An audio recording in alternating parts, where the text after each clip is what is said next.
Kita beralih ke informasi lain, saudara. Puluhan jerigen dan belasan drum berisi 9,5 ton oli palsu berlabel Pertamina dan merek lainnya disita di Reskrimsus Polda Kalsel. Penyitaan ini dilakukan karena adanya praktik penjualan pelumas ilegal dengan harga separuh lebih murah dibanding harga resmi oli tersebut. Praktik jual beli oli ilegal di Banjarmasin ini dilakoni selama 2 tahun dan terungkap setelah petugas berpura-pura membeli 1 drum oil yang diberi label Pertamina.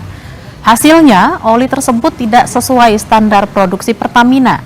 Atas dasar itu, polisi langsung melakukan penggeledahan di lokasi hingga ditemukan adanya aktivitas pengemasan oli curah yang seakan-akan produksi Pertamina.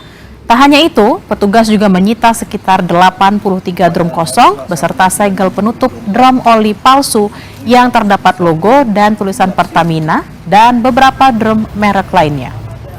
Jadi setelah tim membeli oli, kemudian melakukan pengecekan terhadap oli tersebut, ternyata oli pelumas tersebut tidak memenuhi atau tidak sesuai dengan standar yang diproduksi oleh Pertamina. Hal tersebut dapat dilihat dari segel tutup oli. Jadi dari segel tutup oli ini yang asli, ini yang palsu. Dia membuat tutup olinya.